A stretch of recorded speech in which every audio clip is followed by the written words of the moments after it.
Good afternoon, students. So, welcome back to our online session. In today's sessions, also we are going to continue with our optical communication class. In that, we are going to see the basic idea of detectors. That's the unit 4 topics we are going to cover, and the next we are going to see the how this part will be going to use for it, and that is also we are going to cover. And the most important thing, we are going to understand how the optical part is going to work for us and what are the things it's going to depends on it, all the kind of parameters we're going to cover it. Even we're going to see the detection part and the analysis as well. This is our 27th lecture of our optical communication. Okay, so this is our things we are going to cover it, and let us move ahead with the topics what we do have, and let's go with that concepts which we are going to cover it. So as we have done, this is our complete unit 1, right? This is all topics we covered from the unit 1, starting from the transmission, ray optics, optical fiber mode, configuration, modes theory for circular waves, guides, overview, low frequency data transportation of modes, and the key concepts, linear polarized mode, single mode for the fiber and gradient index fiber structures we have covered.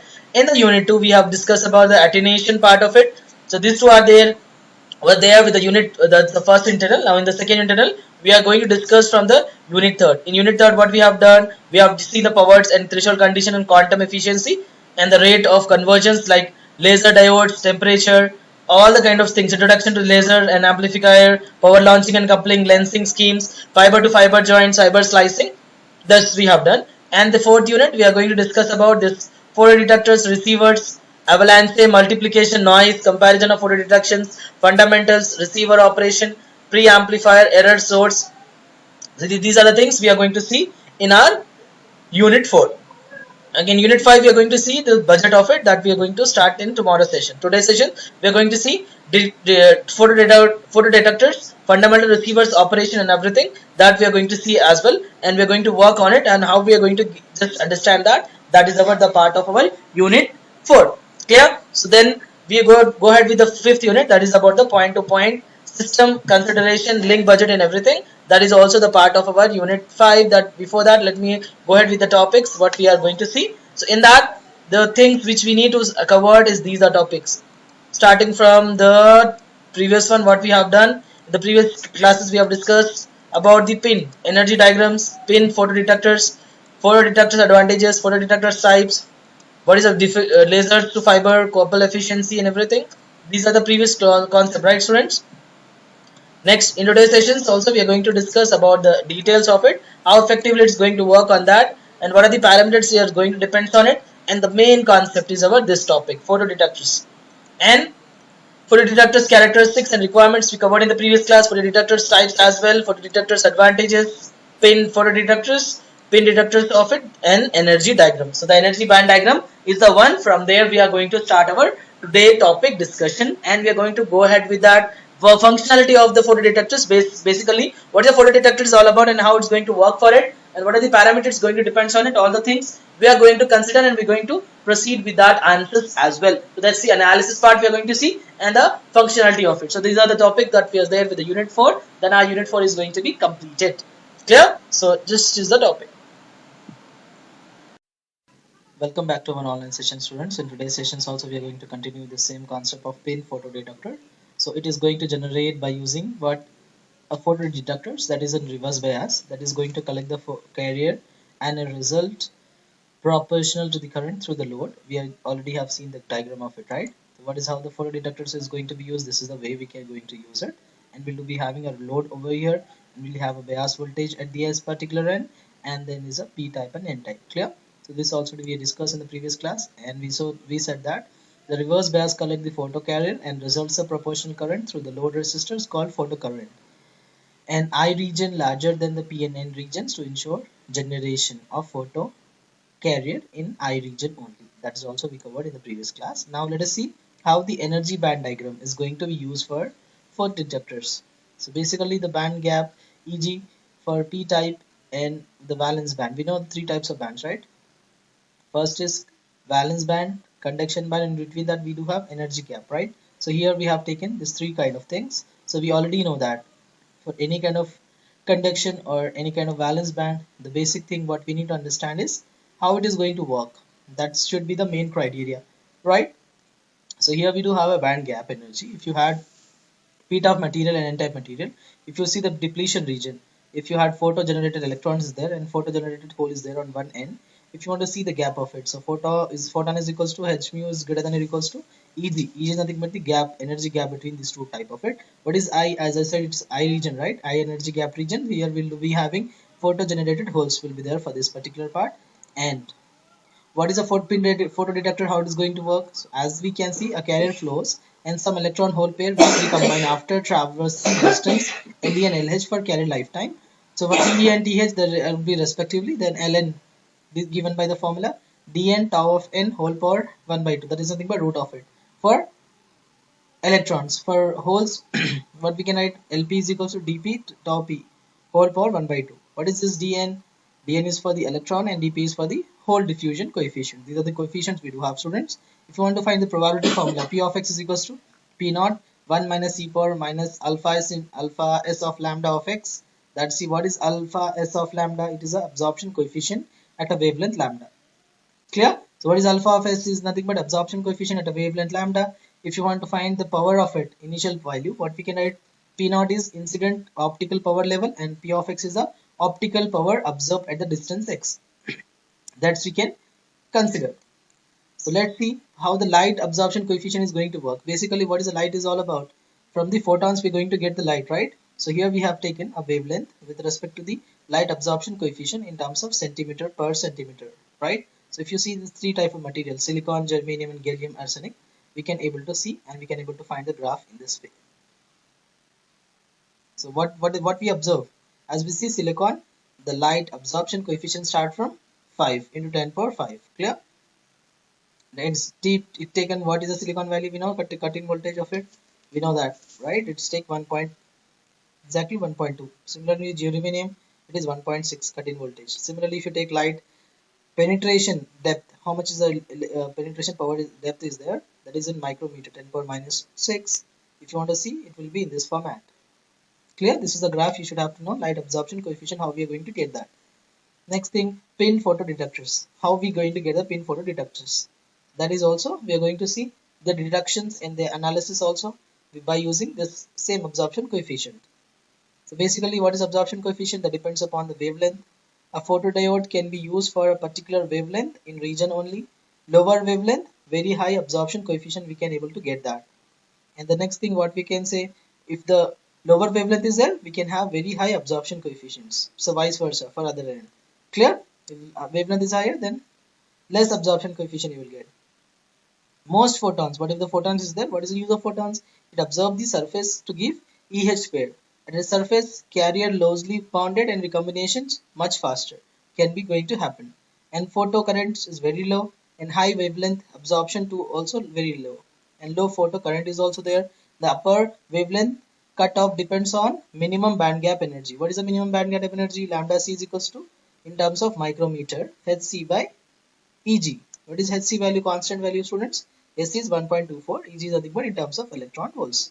So we know the cutoff voltage wavelength is above 1.06 micrometer for silicon and 1.6 micrometer for germanium. This you have to remember the specification for cutoff wavelength. Like we have learned about cut-in voltage also, right? The same scenario we are going to learn about this as well. How the cut-in voltage is going to work and what value is going to depends. That those kind of thing also you have to remember in order to understand these concepts in a detailed ways. Okay, that's the reason we just said that it is also have a cutoff wavelength that is about 1.06 micrometer for silicon and 1.6 micrometer for germanium. This is regarding the pin photodetectors.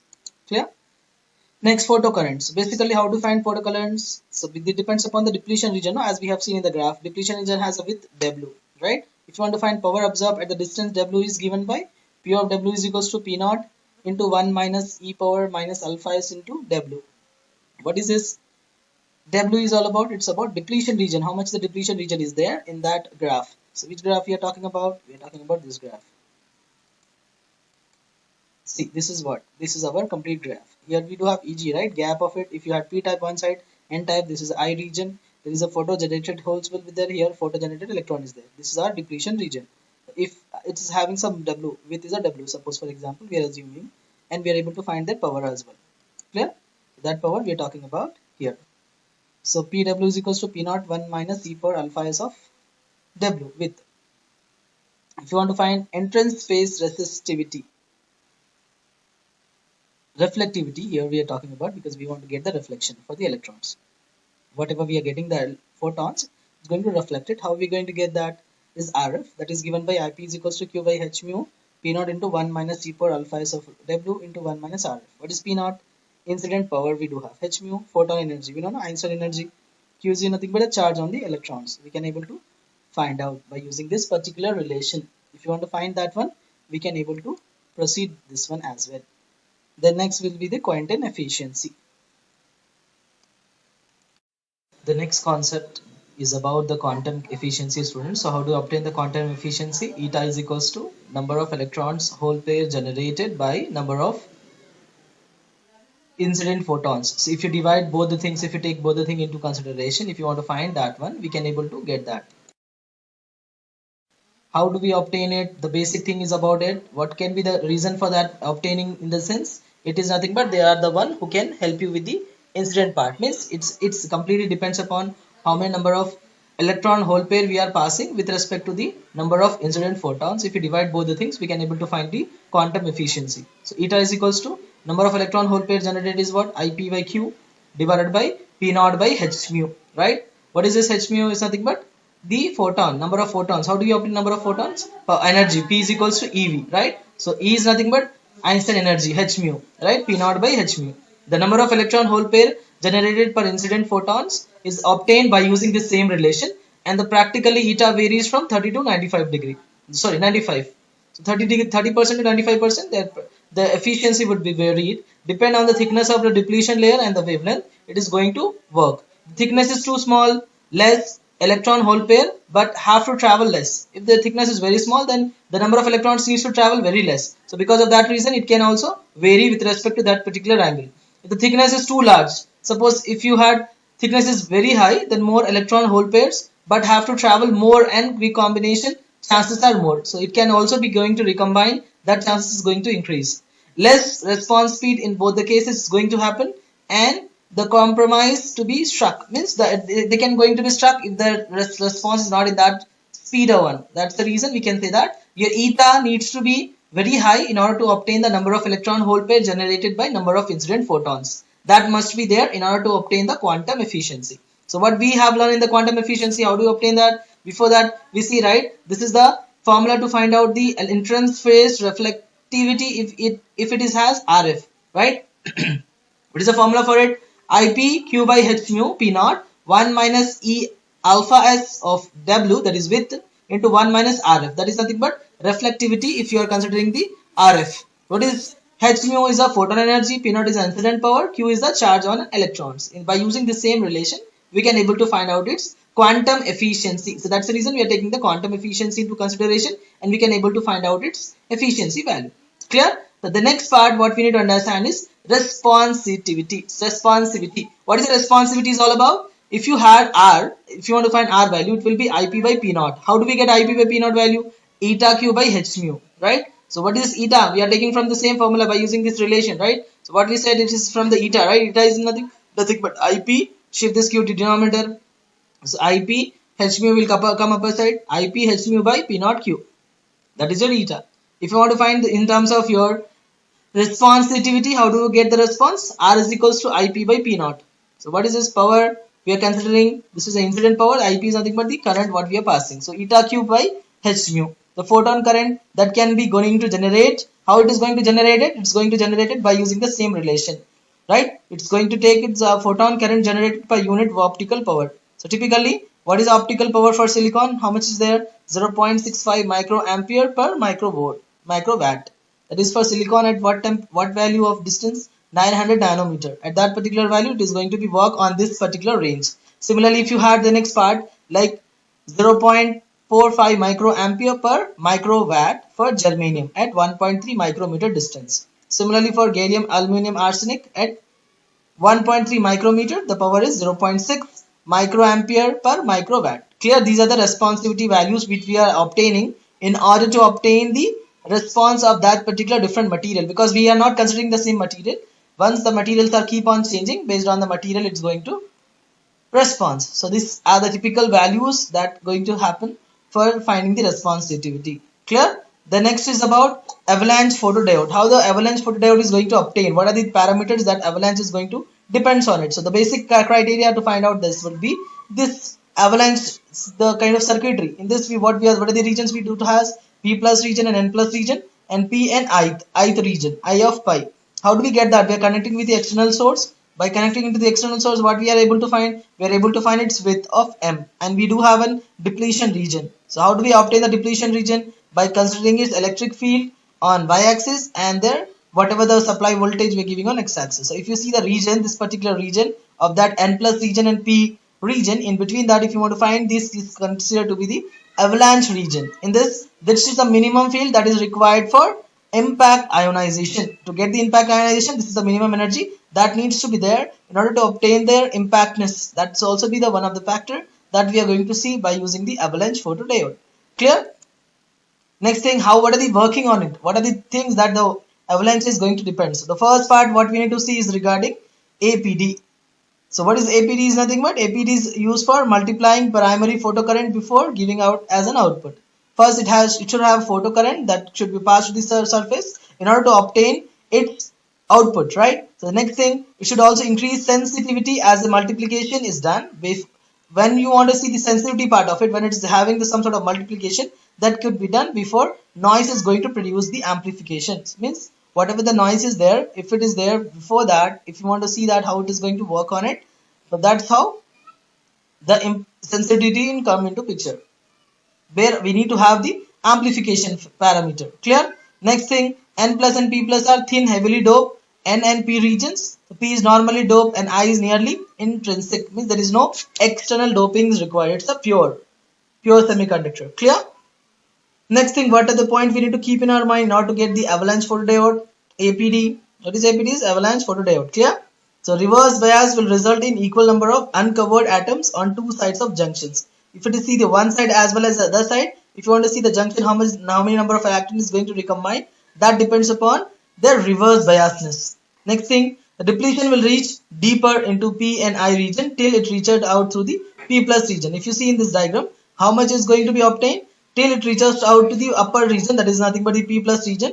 Here we do have whatever the number of electron it's going to take, it depends upon that, it's going to vary. Next thing, regarding its functionality, how it's going to function, result is very high positive electric field in N plus at junction. Whatever the junction point we do have, at that particular junction only, this is going to vary, and it's very high positive electric field is going to obtain it in order to get that particular junction functionality. Next thing, it will also give large velocity to electrons, because electron need to generate and it's going to cause the avalanche, right? Avalanche. So avalanche effect, how we obtain it? That when can you get that? When you had an electron is going towards that, when electrons are moving from one end to other end, if you want to see the functionality of it, how its electrons are working, based on that we can able to say that it's also going to work based on that particular parameter as well. Clear? So next thing, what we just want to see, it's for photon electrons use of it, how the photons are going. Welcome back to our online session, students. In today's sessions also we are going to continue the same concept of pin photodetector. So it is going to generate by using what a photodetectors, that is in reverse bias, that is going to collect the carrier and a result proportional to the current through the load. We already have seen the diagram of it, right? So what is how the photodetectors is going to be used? This is the way we can going to use it, and we'll be having a load over here, and we'll have a bias voltage at the particular end, and then is a P type and N type. Clear? So this also we discussed in the previous class, and we said that the reverse bias collect the photocarrier and results a proportional current through the load resistors called photocurrent. An I region larger than the P and N regions to ensure generation of photo carrier in I region only. That is also we covered in the previous class. Now let us see how the energy band diagram is going to be used for photodetectors. So basically the band gap, e.g. for P type and the valence band. We know the three types of bands, right? First is valence band, conduction band, and between that we do have energy gap, right? So here we have taken these three kind of things. So we already know that for any kind of conduction or any kind of valence band, the basic thing what we need to understand is how it is going to work. That should be the main criteria, right?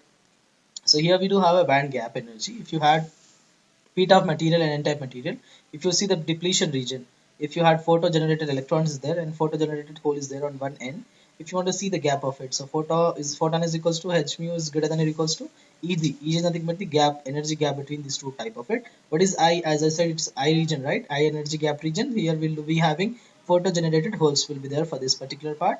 And what is a photo detector? How it is going to work? So as we can see, a carrier flows and some electron hole pair will recombine after traversing distance LE and LH for carrier lifetime. So for TE and TH, there will be respectively. Then Ln is given by the formula dn tau of n whole power 1 by 2. That is nothing but root of it. For electrons, for holes, what we can write, Lp is equals to dp tau p whole power 1 by 2. What is this dn? Dn is for the electron and dp is for the hole diffusion coefficient. These are the coefficients we do have, students. If you want to find the probability formula, p of x is equals to p naught 1 minus e power minus alpha s in alpha s of lambda of x. That's see what is alpha s of lambda. It is a absorption coefficient at a wavelength lambda. Clear? So what is alpha of s is nothing but absorption coefficient at a wavelength lambda. If you want to find the power of it, initial value, what we can write, P naught is incident optical power level and P of x is the optical power absorbed at the distance x. That's we can consider. So let's see how the light absorption coefficient is going to work. Basically, what is the light is all about? From the photons, we're going to get the light, right? So here we have taken a wavelength with respect to the light absorption coefficient in terms of centimeter per centimeter, right? So if you see these three type of materials, silicon, germanium, and gallium arsenic, we can able to see and we can able to find the graph in this way. So what we observe? As we see silicon, the light absorption coefficient start from 5 into 10 power 5. Clear? It's taken what is the silicon value, we know, but the cut-in voltage of it, we know that, right? It's take 1 point, exactly 1.2. Similarly, germanium, it is 1.6 cut-in voltage. Similarly, if you take light penetration depth, how much is the penetration power depth is there? That is in micrometer, 10 power minus 6. If you want to see, it will be in this format. Clear? This is the graph you should have to know, light absorption coefficient, how we are going to get that. Next thing, pin photodetectors. How we going to get the pin photodetectors? That is also we are going to see the deductions and the analysis also by using this same absorption coefficient. So basically, what is absorption coefficient? That depends upon the wavelength. A photodiode can be used for a particular wavelength in region only. Lower wavelength, very high absorption coefficient, we can able to get that. And the next thing what we can say, if the lower wavelength is there, we can have very high absorption coefficients. So vice versa for other end. Clear? If wavelength is higher, then less absorption coefficient you will get. Most photons, what if the photons is there? What is the use of photons? It absorbs the surface to give EH pair. At the surface, carrier loosely bonded and recombinations much faster can be going to happen. And photocurrent is very low and high wavelength absorption too also very low.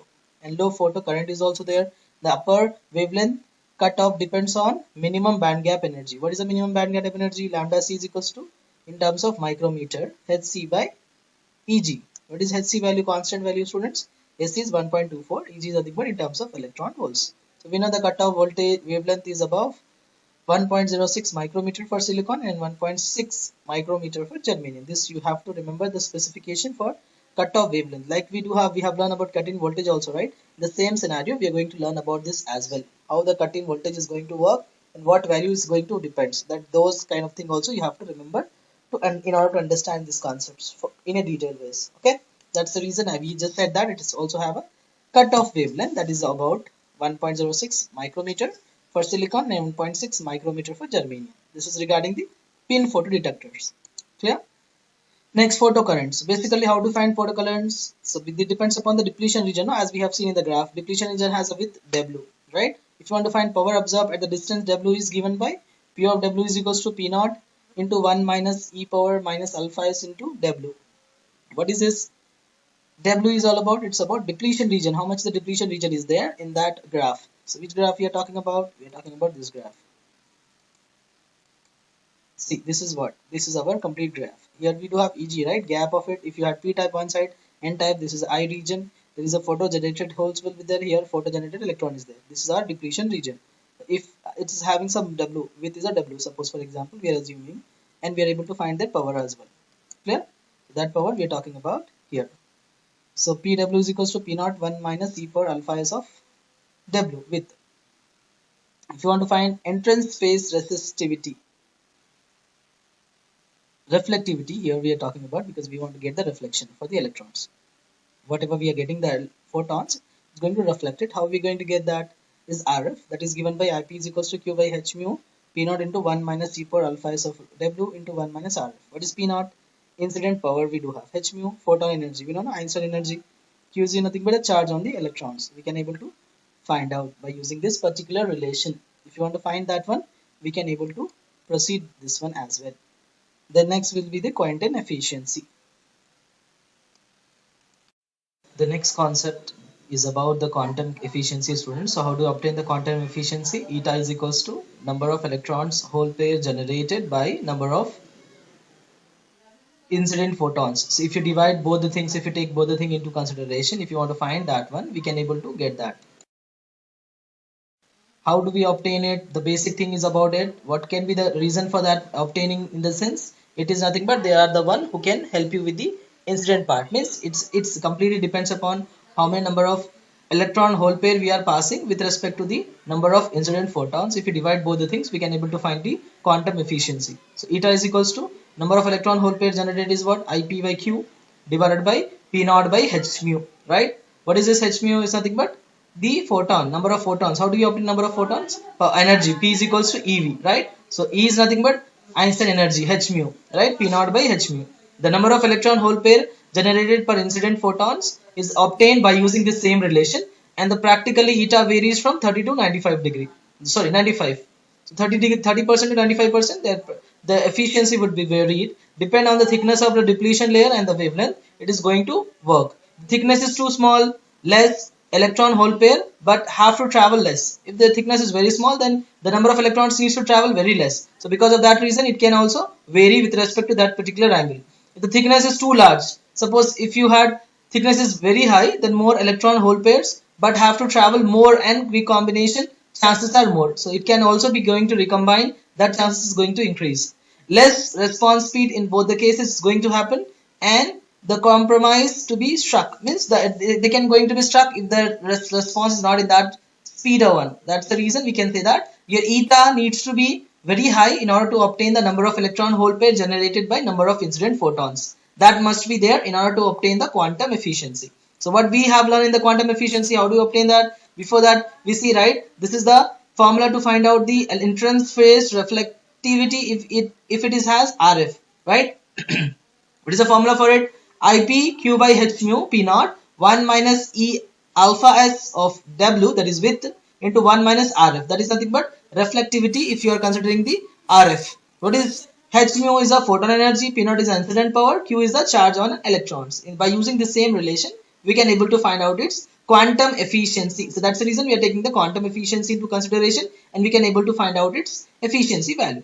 Clear? So the next part what we need to understand is responsivity. Responsivity. What is the responsivity is all about? If you had R, if you want to find R value, it will be IP by P naught. How do we get IP by P naught value? Eta Q by H mu, right? So what is eta? We are taking from the same formula by using this relation, right? So what we said, it is from the eta, right? Eta is nothing but IP. Shift this Q to denominator. So IP H mu will come up side. IP H mu by P naught Q. That is your eta. If you want to find in terms of your responsivity, how do you get the response? R is equals to IP by P naught.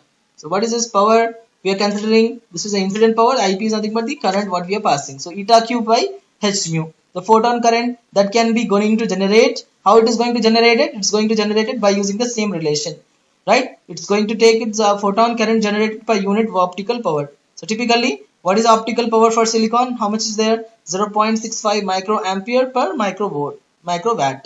That is for silicon at what value of distance? 900 nanometer. At that particular value, it is going to be work on this particular range. Similarly, if you had the next part like 0.45 microampere per microwatt for germanium at 1.3 micrometer distance. Similarly, for gallium, aluminum, arsenic at 1.3 micrometer, the power is 0.6 microampere per microwatt. Clear? These are the responsivity values which we are obtaining in order to obtain the response of that particular different material, because we are not considering the same material. Once the materials are keep on changing, based on the material, it's going to response. So these are the typical values that going to happen for finding the responsivity. Clear? The next is about avalanche photodiode. How the avalanche photodiode is going to obtain? What are the parameters that avalanche is going to depends on it? So the basic criteria to find out this will be this avalanche, the kind of circuitry. In this, what are the regions we do to has? P plus region and N plus region, and P and ith region, I of pi. How do we get that? We are connecting with the external source. By connecting into the external source, what we are able to find? We are able to find its width of M, and we do have a depletion region. So how do we obtain the depletion region? By considering its electric field on y-axis and there whatever the supply voltage we're giving on x-axis. So if you see the region, this particular region of that N plus region and P region, in between that, if you want to find this, is considered to be the avalanche region. In this is the minimum field that is required for impact ionization. To get the impact ionization, this is the minimum energy that needs to be there in order to obtain their impactness. That's also be the one of the factor that we are going to see by using the avalanche photodiode. Clear? Next thing, what are the working on it? What are the things that the avalanche is going to depend? So the first part what we need to see is regarding APD. So what is APD? Is nothing but APD is used for multiplying primary photocurrent before giving out as an output. First it should have photocurrent that should be passed to the surface in order to obtain its output, right? So the next thing, it should also increase sensitivity as the multiplication is done. When you want to see the sensitivity part of it, when it is having some sort of multiplication, that could be done before noise is going to produce the amplification. Means whatever the noise is there, if it is there before that, if you want to see that how it is going to work on it, so that's how the sensitivity come into picture, where we need to have the amplification parameter. Clear? Next thing, N plus and P plus are thin, heavily doped N and P regions. So P is normally doped and I is nearly intrinsic. Means there is no external doping is required. It's a pure semiconductor. Clear? Next thing, what are the point we need to keep in our mind in order to get the avalanche photodiode? APD. What is APD? Is avalanche photodiode. Clear?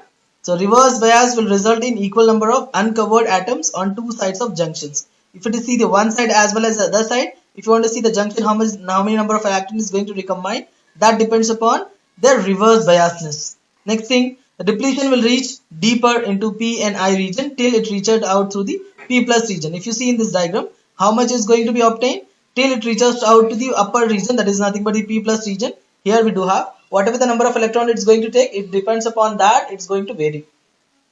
Next thing, regarding its functionality, how it's going to function, result is very high positive electric field in N plus at junction. Whatever the junction point we do have, at that particular junction only, this is going to vary, and it's very high positive electric field is going to obtain it in order to get that particular junction functionality. Next thing, it will also give large velocity to electrons, because electron need to generate and it's going to cause the avalanche, right? Avalanche. So avalanche effect, how we obtain it? That when can you get that? When you had an electron is going towards that, when electrons are moving from one end to other end, if you want to see the functionality of it, how its electrons are working, based on that we can able to say that it's also going to work based on that particular parameter as well. Clear? So next thing, what we just want to see, it's for photon electrons use of it, how the photons are going